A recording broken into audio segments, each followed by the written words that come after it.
2014 में इन्होंने कांस्टेबल की जो परीक्षा थी उसको उत्तीर्ण करने के बाद वहां ट्रेनिंग करने के बाद जॉब करी और लगभग 5 साल तक जॉब करी। उसके बाद इन्होंने 2018 से अपना सिलसिला शुरू करा। 2018 में इनका कनिष्ठ सहायक का पेपर निकला।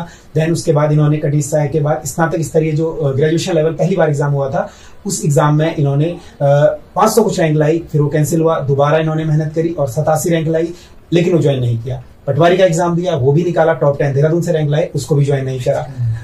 फिजिकल भी नहीं दिया उसका। देन उसके बाद इन्होंने लोअर पीसीएस में भी अपना जो मेंस लिखा वहां नहीं हो पाया। अपर पीसीएस मेंस लिखा, इंटरव्यू को लाया, इंटरव्यू दिया और अभी वर्तमान में अधिशासी अधिकारी जो है इसमें फाइनल स्थान सुनिश्चित कर चुके हैं। 2014 में आपने बताया कांस्टेबल का एग्जाम दिया, अभी आपका अधिशासी अधिकारी में चयन हुआ है। आपके अंदर इतना जज्बा कैसे बना रहा कि आप लगातार जो है 2014 से और 2024 यानी 10 साल के अंदर तक आप एग्जाम दे रहे हो और निकाल भी रहे हैं। 2014 में आपने कांस्टेबल बने, फिर कांस्टेबल की जॉब इतनी हेक्टिक होती है क्योंकि हम देखते हैं उस दौरान पढ़ाई का टाइम नहीं मिलता है, तो उस दौरान आप कैसे पढ़ाई कर पाएंगे? 2018 में आपने कनिष्ठ सहायक पेपर निकाला। प्राइवेट जॉब का ऐसा है, तुमने लाइफ भर जिंदगी भर वो जॉब ही करनी है। फिर अगर 3-4 साल दे दिए तो तुम्हें पछताना नहीं पड़ेगा कि काश मैंने भी पहले तैयारी की होती है। क्या प्राइवेट जॉब के दौरान आदमी तैयारी कर सकता है या उन्हें जॉब छोड़कर तैयारी ही करनी चाहिए? जब आप जॉब में थे तो कौन कौन सी किताब आप हिंदी के लिए फॉलो करते थे या फिर उत्तराखंड जीएस के लिए कैसे आप पढ़ते थे इन सब्जेक्ट्स को? मैं उन बुकों से डीप तो पढ़ता गया, लेकिन मेरे लूसेंट के क्वेश्चन खराब होते गए।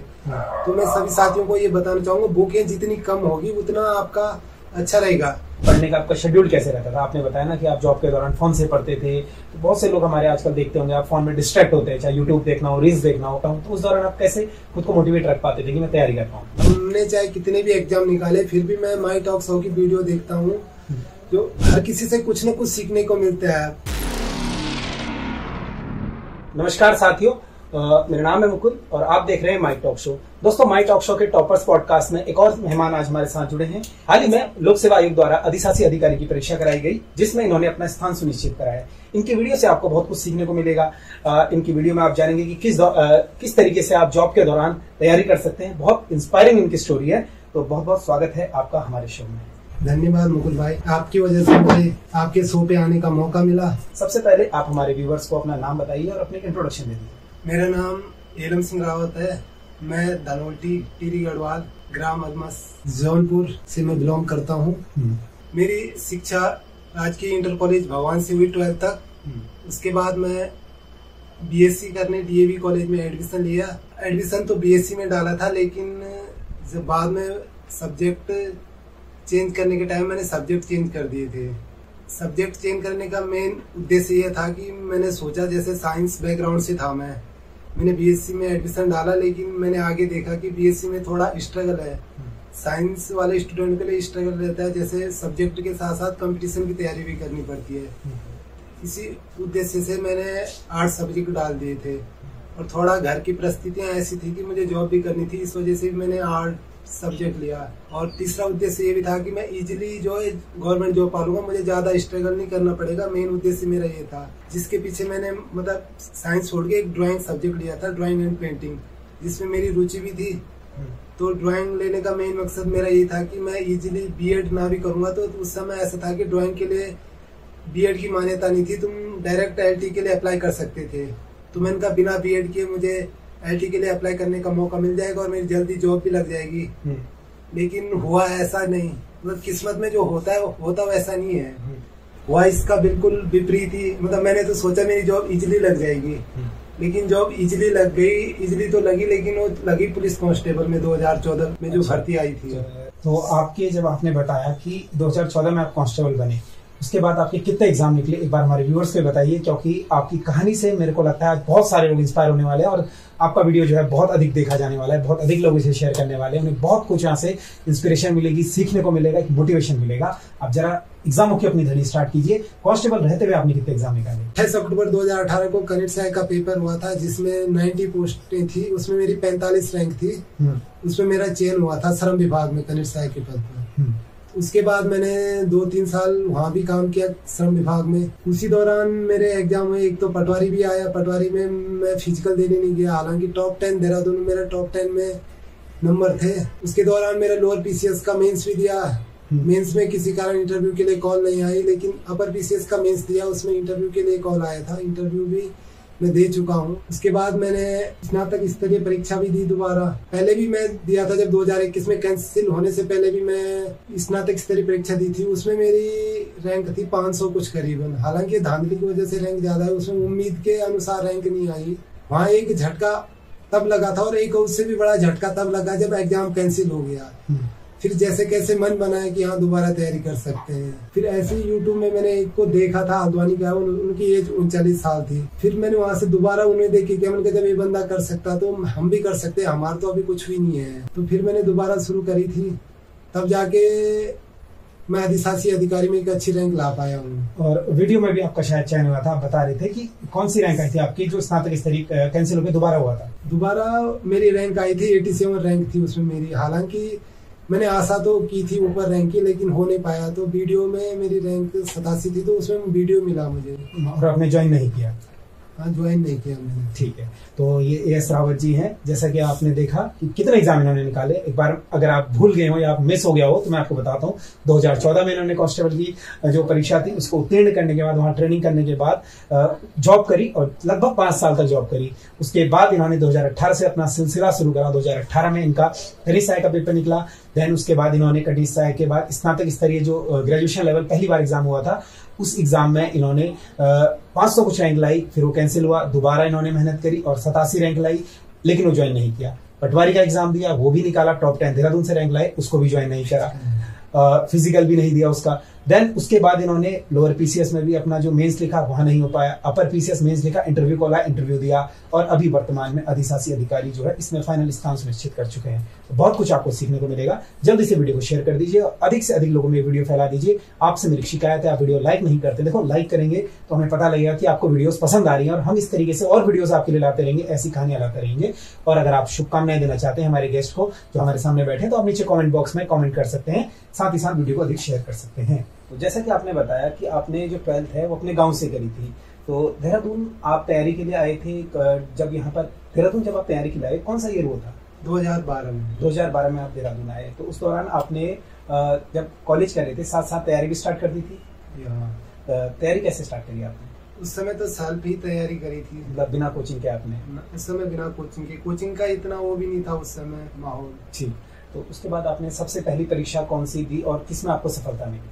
सबसे पहले परीक्षा मैंने 2014 में एक वीडियो आई थी ग्राम विकास अधिकारी की, उसमें साइंस मांग रखी थी उन्होंने, वो दी थी। उसमें 1 नंबर से रुक गया था और उसी के मतलब जस्ट साथ ही साथ हमारा कांस्टेबल का एग्जाम भी हुआ था। तो उसमें 1 नंबर से रुका, कांस्टेबल में हो गया। तो मतलब 2014 बैच के आप कांस्टेबल में थे। लगभग पुलिस में आपने कितने वर्षों तक अपनी सेवाएं दी? मैं जून 2020 तक मैंने सेवाएं दी है पुलिस कांस्टेबल में। और उस दौरान आपने जब पुलिस जॉब ज्वाइन करी तो आपका ट्रांसफर कहाँ पर था? मतलब आपको किस साइड आप जॉब कर रहे थे? शुरू में तो मुझे रुद्रपुर में मिला था, लेकिन मैंने ट्रांसफर करा लिया था जल्दी, तो हरिद्वार में पोस्टिंग मिली थी मुझे। ठीक है, हरिद्वार में आपकी पोस्टिंग मिली। तो पढ़ाई जब आपने 2014 में आपने बताया कांस्टेबल का एग्जाम दिया, अभी आपका अधिशासी अधिकारी में चयन हुआ है, तो इतना लंबा सफर, क्योंकि हम लोग देखते हैं अक्सर कि जो छात्र होते हैं वो हार मान लेते हैं। जैसे किसी का अभी हमारे बहुत सारे कांस्टेबल बने, चाहे वन आरक्षी बने हो या कनिष्ठ सहायक बने हो, आपके अंदर इतना जज्बा कैसे बना रहा कि आप लगातार जो है 2014 से और 2024 यानी 10 साल के अंदर तक आप एग्जाम दे रहे हैं और निकाल भी रहे हैं? जज्बा ये था कि जैसे मैं शुरू से ही मेरा पुलिस ज्वाइन करने का मन नहीं था। घर की परिस्थितियां ऐसी थी कि मैंने बहुत कहने के बावजूद भी घर वाले नहीं माने, तो मुझे जाना पड़ा। तो मैं शुरू से ही ये लग गया कि मैंने कहा यहाँ से बाहर निकलना है कैसे भी करके। तो मैंने उसी समय तैयारी शुरू 6 महीने तो नहीं कर पाया। 6 महीने शुरू में आदमी रहता है कि चलो जॉब लग गई, अच्छा हो गया। लेकिन जब 6 महीने बीत गए, ट्रेनिंग कंप्लीट होने के बाद जो 6 महीने अंडर ट्रेनिंग रहता है उसमें जब वो भी बीत गए, तब मुझे लगा कि नहीं, कुछ करना चाहिए। यहाँ तो हमेशा ऐसे ही चलेगा। मतलब आप 12 घंटे की ड्यूटी होती थी पुलिस जॉब में। आप सेटिस्फाई नहीं थे अपने आप से कि मैं मतलब जो चाहता हूँ मुझे वो उतना वो नहीं मिला है? हाँ, ऐसा था, मैं सेटिस्फाई नहीं था। मैं जाना ही नहीं चाहता था, तो सेटिस्फाई कैसे हो सकता? बिल्कुल। एक बात मुझे बताइए, जब 2020 में आपने बोला कि 2020 तक सेवाएं करी, 20 से लेकर 24 तक आपने क्या किया? क्योंकि ये परीक्षा तो आपकी हाल ही में नवंबर में हुई है 23 में, तो इस दौरान आप कहीं और जॉब करते थे या आपने पुलिस जॉब छोड़ी? कब तैयारी करी, तो क्या करा आपने इस दौरान? 2018 में कनिष्ठ सहायक की वैकेंसी आई थी।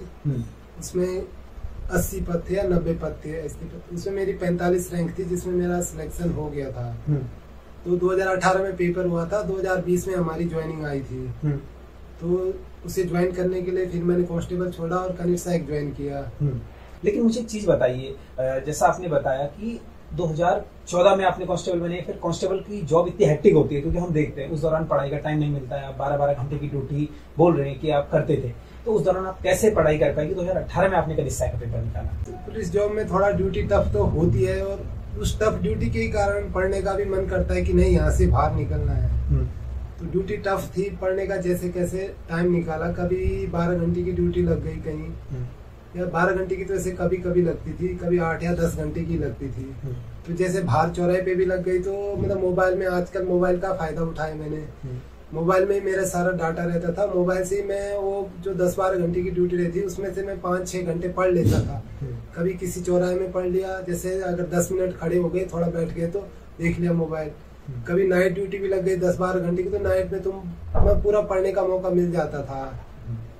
हालांकि जैसा कि आप सभी लोग देख रहे हैं कि किस तरीके से यहाँ पर जो हमारे साथ बैठे हैं, इन्होंने पुलिस कांस्टेबल के दौरान, जॉब में रहने के दौरान अपनी जो है लगातार परीक्षाएं निकालते रहे। तो अगर आप चैनल पर नए आए हैं, चैनल को सब्सक्राइब कर सकते हैं। साथ ही साथ ये वीडियो हर किसी को शेयर कर सकते हैं, ताकि आप जो हमारे हाल ही में जो वन आरक्षी हैं या पुलिस कांस्टेबल है या कनिष्ठ सहायक के पद पर कार्यरत है, उनमें भी ये जज्बा है कि वो भी तैयारी करते रहे जॉब के दौरान, और वो भी जो है बेहतर जो अपना सिलेक्शन है वो बेहतर करता जाए और एक अच्छे पद पर वो पहुंचे। क्योंकि आप सभी को पता है कि आप लोग, ये शुरुआत है, शुरुआत के बाद आप लोग को बहुत ऊंचाई पर जाना है। तो चैनल को सब्सक्राइब करें, वीडियो को अधिक से अधिक शेयर करें।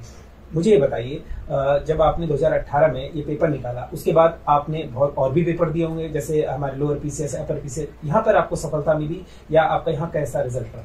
लोअर पीसीएस भी मेरा प्री भी क्वालिफाई हुआ, मेंस दिया मैंने। लोअर पीसीएस मेंस तो इंग्लिश वीक होने के कारण नहीं हो पाया लोअर पीसीएस में, लेकिन अपर पीसीएस मेंस भी दिया था। अपर पीसीएस मेंस मेरा क्लियर हो गया था, उसमें इंटरव्यू दे चुका हूँ मैं। अच्छा, मतलब आप अपर पीसीएस का इंटरव्यू दे चुके हैं। चलिए देखिए कितनी इंस्पायरिंग इनकी कहानी है। इसीलिए मैं कहता हूँ कि जो भी यहाँ पर आता है, हम जैसा कोई आम होता है, कोई ऐसा नहीं है कि यहाँ पर कोई स्क्रिप्टेड होता है या कहीं से बाहर से बुलवाया जाता है। आपने इनको देखा कितना संघर्ष इन्होंने करा। तो जल्दी से आप हमारे चैनल को 10,000 सब्सक्राइबर कर दीजिए। जैसा कि मैं पहले बता चुका हूं, 10,000 करने के बाद आप लोगों के बीच में हम कुछ नया करने वाले हैं। तो जितनी जल्दी 10,000 होगा उतनी जल्दी हम कुछ नया शुरुआत कर पाएंगे। मुझे बताइए, आपने जब 2000 आपने बताया कि 2018 से आप फिर से दोबारा से पढ़ाई के मोड में आ गए थे, तो तब आपने कैसे पढ़ा? तब आप ऑनलाइन कोचिंग लेते थे या फिर आप मतलब यूट्यूब से पढ़ते थे, अपने नोट्स बनाते थे, कैसे आप पढ़ते थे? ज्यादातर ऑनलाइन ही पढ़ा। अपने नोट्स तो बनाने पड़ते हैं, चाहे वो तैयारी कोई ग्रुप सी की हो या बड़े एग्जाम को, नोट्स तो बनाने होंगे।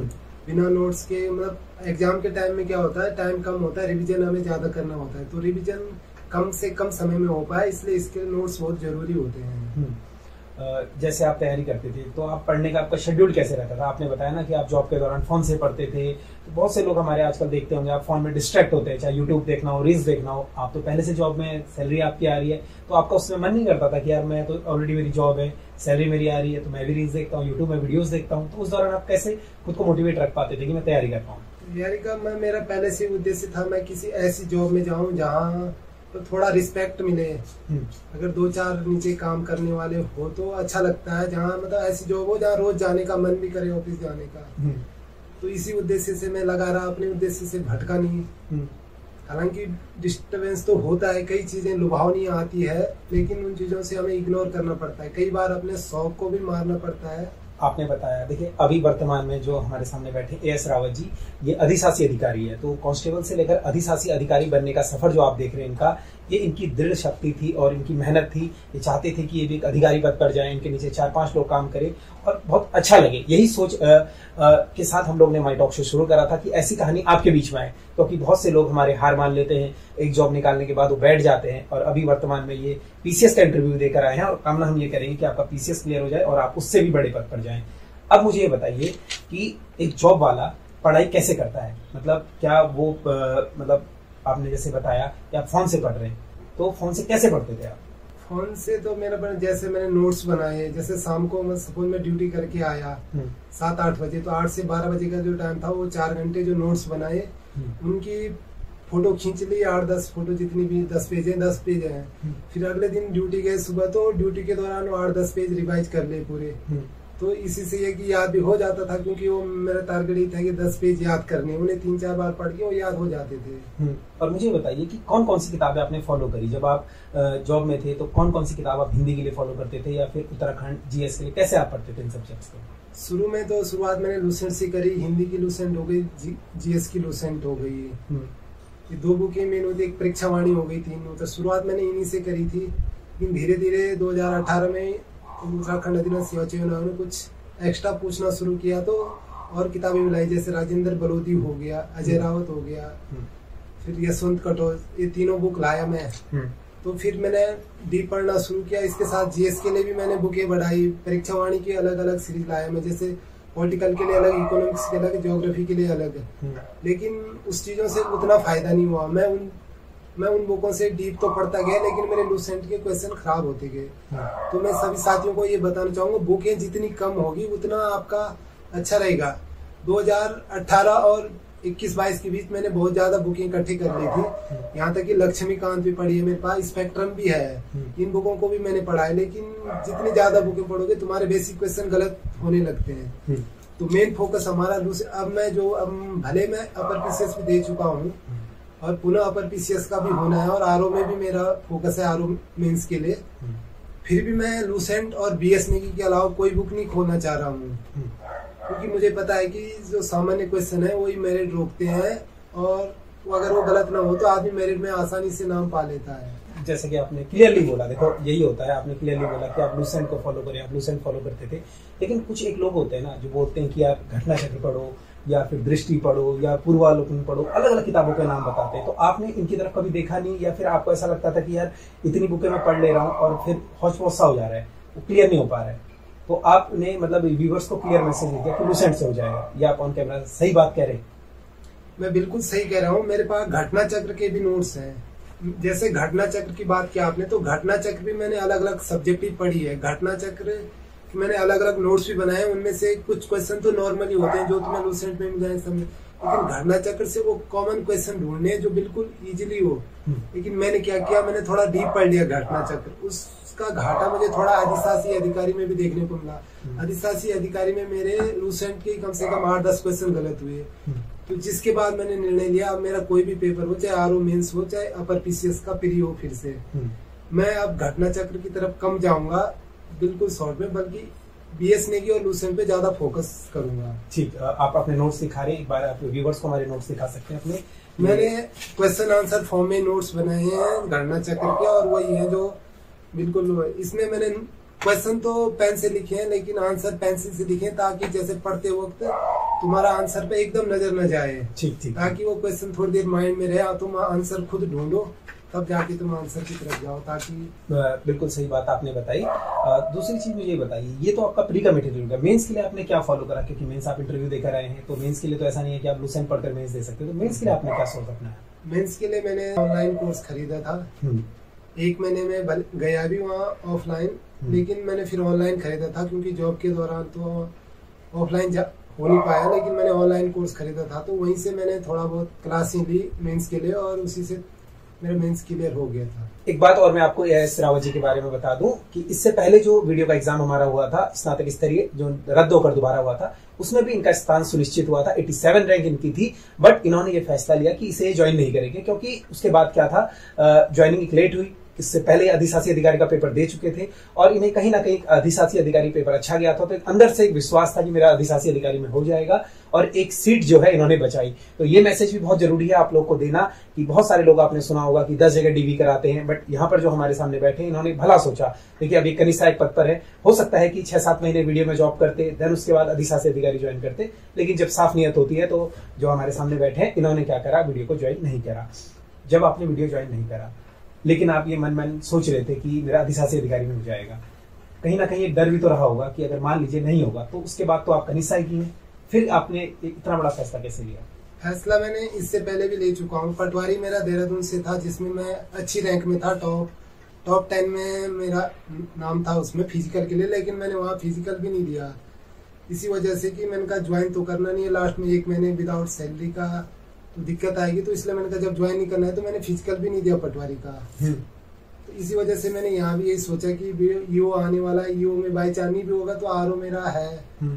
तो मेन टारगेट मेरा आरओ ही था, तो मैं उसी पे था। फिर अपर पीसीएस का भी परिणाम आने को बाकी था, तो मैंने कहा कहीं ना कहीं हो जाएगा, नहीं भी होगा तो जॉब तो है ही। फिर इतना विश्वास कैसे लाए आप, कहाँ से लाए? मतलब क्योंकि बहुत हैरानी मुझे भी हो रही है आपका इंटरव्यू लेते हुए कि आप पटवारी छोड़ रहे हैं क्योंकि आप कनिष्ठ सहायक पर हैं। जैसा आपने बताया ना, आपकी महत्वाकांक्षाएं हैं कि आप ऊंचे पद पर जाएं। पटवारी के नीचे बहुत सारे लोग काम करते हैं। अच्छा, एक जैसा आप ग्रामीण पृष्ठभूमि से हैं तो वहां पर हम देखते हैं पटवारी का एक बहुत ऊंचा पद होता है, बहुत इज्जत होती है आपकी। तो जब आप कनिष्ठ सहायक के पद पर हैं, पटवारी आप छोड़ रहे हैं, वीडियो आप छोड़ रहे हैं, तो आप इतना कॉन्फिडेंस कैसे ला रहे हैं? कॉन्फिडेंस का ये कारण, जो मेरी सैलरी है वो लगभग पटवारी के आसपास पहुंच चुकी है, आसपास सेम ही पहुंच चुकी है। तो छोड़ने का मेन कारण ये भी था। फिर घर की परिस्थितियां ऐसी है कि मैं 1 साल तक विदाउट पे रह नहीं सकता हूँ। यस राउत जी, मुझे एक बात बताइए, जब आपने बोला कि आप जॉब के दौरान पढ़ रहे हो तो आपके जो सपोर्टिव है, मतलब चाहे फैमिली हो चाहे आपके स्टाफ वाले हो, उनका कैसा रिस्पॉन्स आपके प्रति? फैमिली का तो सपोर्ट रहता है थोड़ा बहुत, और स्टाफ का भी बहुत रहता है, लेकिन एकदम फुली नहीं रहता है, क्योंकि भाई हम सरकार की तनख्वाह ले रहे हैं काम करके, तो देना ही होगा। या हमारे बदले जब हमारा भाई काम करने से कतराता है तो दूसरा कैसे कोई काम कर लेगा ऑफिस का, वो भी तो काम तो पूरा ही करना पड़ता था। हाँ, थोड़ा बहुत हो जाता है, कभी उनका काम मैंने कर दिया, कभी लेकिन इतना चल जाता है ऑफिस में, लेकिन काम पूरा ही करना पड़ता है। जब आपने बताया कि आपने जॉब छोड़ी, ये तो आपका खुद पर विश्वास था कि मैं छोड़ रहा हूँ पटवारी, चाहे अपनी वीडियो छोड़ा, पटवारी छोड़ा, लेकिन जब आप अपनी फैमिली में डिस्कस करते थे तो फैमिली का क्या माहौल रहा, क्या रिस्पांस रहता था? यार हमारा बेटा है, वीडियो बन सकता है, वीडियो बन रहा है, पटवारी बन रहा है, ये छोड़ क्यों रहा है? तो फैमिली कैसे आपकी रिएक्ट करती थी इस डिसीजन पर? फैमिली का थोड़ा डर ही लगता था कि कहीं ऐसा ना हो कि लास्ट में इसका कहीं ना हो जाए और ये मतलब ऐसे प्रेशर में ना आ जाए। तो फैमिली तो डर ही लगता था फैमिली को। फैमिली कहती थी ज्वाइन कर ले, बात का देख लेंगे जैसा भी होगा। लेकिन फिर फैमिली की भी हमेशा सुनी नहीं जा सकती है। मतलब आप ये कह रहे हैं कि आपने अपने ऊपर विश्वास रखा और आप लगातार जो एग्जाम होते रहे वो निकालते रहे और आगे भी आपका सिलसिला जारी रहेगा। चलिए, पीसीएस के लिए आपको पुनः एक और बार बधाई कि हम चाहते हैं आपका पीसीएस निकले। मुझे ये बताइए, बहुत सारे लोगों का ये क्वेश्चन रहता है कि जब वो डिमोटिवेट हो रहे हैं क्योंकि आप जॉब में हैं, आप पेपर पर पेपर निकाल रहे हैं, शायद आपका कॉन्फिडेंस बहुत हाई हो या फिर हो सकता है आपकी तैयारी बहुत अच्छी हो, जो कुछ भी कारण हो आपको सफलता मिलती रहे, लेकिन बहुत सारे लोग आप अपने आसपास देखते होंगे, अपने छोटे भाई बहन हैं, लाइब्रेरी में जा रहे हैं, पढ़ रहे हैं, काफी सालों से लगे, सिलेक्शन नहीं हो रहा है, तो उनको आप एक क्या मैसेज देना चाहेंगे कि क्या वो ऐसा करे कि उनका सिलेक्शन हो? कुछ लोग मेरे जानने में भी ऐसे हैं जो कई सालों से लगे हैं और शायद मेहनत भी काफी करते हैं, लेकिन किसी कारण सिलेक्शन नहीं हो पा रहा है। सिलेक्शन न होने के 1-2 कारण हो सकते हैं जो मैं जान सकता हूँ। जैसे कई पढ़ने को तो सभी पढ़ रहे हैं, लेकिन वो पढ़ना और याद करने में थोड़ा डिफरेंस है। तो पढ़ना अलग चीज है, याद करना अलग चीज है। पढ़ के तुम्हें एक ही चीज बार बार रिवाइज होगी और जो इजी चीज होगी वही याद होगी, वो याद होगी। हर समय तुम 60 नंबर के आसपास ही पहुंचोगे। तो अगर तुम याद कर रहे हो, चाहे एक दिन में 2 पेज ही कर रहे हो, तो 2-3 साल बाद तुम्हें ऐसा हो जाएगी, तुम्हें पूरी लूसेंट याद हो जाएगी एकदम। तो मेरा मेन फोकस ये पढ़ने के साथ साथ उसे याद करें। पढ़ना अलग चीज हुआ, याद करना अलग चीज हुआ। याद करने में अगर ऐसे सिंपल ही नहीं हो रहा तो खड़े होके करो। मैंने कई बार या पुलिस जॉब के दौरान मतलब खड़े होके याद करना शुरू किया। जैसे थोड़ी देर पढ़ा तो थोड़ी देर खड़े खड़े उसे याद कर लिया। याद सिंपली होता नहीं है। अगर कोई टैलेंटेड बंदा है पहले से ही शुरू से, क्योंकि माइंड भी अलग अलग कैपेसिटी होती है। किसी की अच्छी कैचिंग पावर होती है, उन्हें तो 1 बार में हो जाता है या 2 बार में हो जाता, लेकिन कई की कैचिंग पावर कम होती है, तो उन्हें याद करने के लिए थोड़ा कुछ तरीके अपनाने होंगे। जैसे थोड़ी देर चलते चलते पढ़ लिया, थोड़ी देर खड़े खड़े पढ़ लिया, चाहे वो कमरे में हो या कहीं पढ़ सकते हैं, मतलब खड़े खड़े भी याद कर सकते हैं, जैसा मैंने किया है अपनी लाइफ में। आपने बताया बिल्कुल। और दूसरा सवाल मेरा ये है कि एक बहुत सारे बच्चे होते हैं जो तैयारी करते हैं, लेकिन मतलब उनकी परिस्थितियां ऐसी होती है कि उन्हें प्राइवेट जॉब करनी पड़ जाती है और वो तैयारी छोड़ देते हैं। तो कुछ हमारे व्यूवर्स ऐसे भी हैं प्राइवेट जॉब के दौरान जो है कंफ्यूज रहते हैं कि यार हम जॉब करें, जॉब के दौरान तैयारी कर सकते हैं या जॉब को छोड़ दें। तो आप उनको क्या मैसेज देना चाहेंगे? क्या प्राइवेट जॉब के दौरान आदमी तैयारी कर सकता है या उन्हें जॉब छोड़कर तैयारी ही करनी चाहिए? बिल्कुल कर सकता है। मैं भी जब गांव से आया था तो मैंने भी शुरुआत में 4-6 महीने भी तो ऐसी रहा, लेकिन उसके बाद मैंने भी जॉब करनी शुरू कर दी थी। देहरादून में 2-3 होटल हैं। उसके बाद मैं 6 महीने सहारनपुर भी गया, वहाँ भी मैंने किसी होटल में जॉब की थी और जॉब के साथ साथ पढ़ाई भी की। उसी दौरान मेरा कांस्टेबल में भी हो गया था। तो मेरी जो पूरी जर्नी है वो जॉब के साथ ही पढ़ाई की रही है, चाहे वो पुलिस जॉब सरकारी जॉब से पहले की हो या बाद की हो, तो जॉब के साथ भी पढ़ाई हो सकती है। जॉब चाहे वो प्राइवेट हो सरकारी हो, सरकारी आदमी नहीं भी करेगा तो चल सकता है, लेकिन प्राइवेट जॉब वाले को तो करनी जरूरी है। तो ऐसा नहीं है कि थोड़ा प्राइवेट जॉब वाले के लिए बेनिफिट भी है कि तुमने शुरुआत जॉब करी, 1 साल जॉब कर दिया, उसके बाद जैसे एग्जाम का टाइम आ गया तो एग्जाम से 6 महीने पहले पार्ट टाइम कर लिया। ऐसा मैंने फॉलो किया अपने टाइम, पार्ट टाइम जॉब कर ली, 4 घंटे की कर ली, उसी में तुम्हारा शायद खाना पीना भी हो जाता है अगर होटल में कर रहा है कोई। तो ऐसा मेरे साथ हुआ, मैंने पार्ट टाइम जॉब शुरू की थी और मैंने खाना पीना मेरा वहाँ जो आता था शाम का, तो 4-5 घंटे में खर्चा भी चल जाता था। तो कई लोग हैं मेरे जानने में जो इस तरह के संघर्ष कर रहे हैं, तो उन्हें मैं यही बताऊंगा कि भाई अगर जॉब ऐसी है तो एग्जाम से 6 महीने पहले या तो छोड़ दो जॉब को, इतना तुमने कर लिया होगा 1 साल में इकट्ठा, थोड़ा जमा तो हो ही जाता है, एक्स्ट्रा खर्च न करें और उस पैसे को जमा करके एग्जाम से 6 महीने पहले छोड़ दें और अपने एग्जाम में सिलेक्शन लें। बिल्कुल सही बात आपने बताई। दूसरी चीज मुझे ये बताइए, बहुत सारे व्यूअर हमारे ऐसे भी हैं जो ग्रामीण पृष्ठभूमि से हैं, जो घबराते हैं, वो सोचते हैं निर्णय लेना उनके लिए बहुत टफ हो जाता है कि मतलब जैसे आपने देखा होगा कि कम एज में वो लोग क्या करते हैं, भटक जाते हैं। अब तो आर्मी का भी हमारा ऐसे हो चुका है, अग्निवीर हो चुके हैं, तो अब अग्निवीर में भी नहीं है। कुछ युवा हमारे जो है गांव से सीधा जॉब करने चले जाते हैं, उनके लिए आपका क्या मैसेज रहेगा?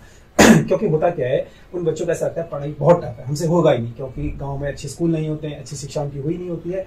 तो वो अपने अंदर कैसे कॉन्फिडेंस जगाएं कि यार हम बिलो एवरेज स्टूडेंट भी रहे हैं तो हम जॉब ले सकते हैं? मैं भी एक बिलो एवरेज स्टूडेंट रहा, हालांकि 11th-12th में मैंने थोड़ा प्रगति की थी, ताकि मेरे 12th में फिर फर्स्ट डिवीजन आ गई थी। तो मैं जो नए लड़के उन्हें यही कहूंगा कि शुरू के 3-4 साल हमें तैयारी को देना चाहिए, वो स्टूडेंट चाहे कैसा भी हो, उनके लिए कुछ नहीं है तो पुलिस की भर्ती तो आने वाली है। बाकी प्राइवेट जॉब का ऐसा है, तुमने लाइफ भर जिंदगी भर वो जॉब ही करनी है। फिर अगर 3-4 साल दे दिए तो तुम्हें पछताना नहीं पड़ेगा कि काश मैंने भी पहले तैयारी की होती। तो तैयारी 3-4 साल तैयारी करने के बाद या 5-6 साल, जितने साल भी लगते हैं, अधिक से अधिक साल देने चाहिए, चाहे घर की कंडीशन कैसी हो। अगर थोड़ा बहुत दिक्कतें आती है तो हर किसी की आती है, और गरीब परिवारों की आती है, तो उन्हें थोड़ा झेलना भी आ जाता है। वैसे अगर जिन परिवार की कंडीशन है उन बच्चों को झेलना भी आ जाता है कि कैसे गरीबी में कैसे जिया जाता है। तो मेरी कहनी है कि शुरू के जो 4-5 साल है वो तैयारी करनी चाहिए।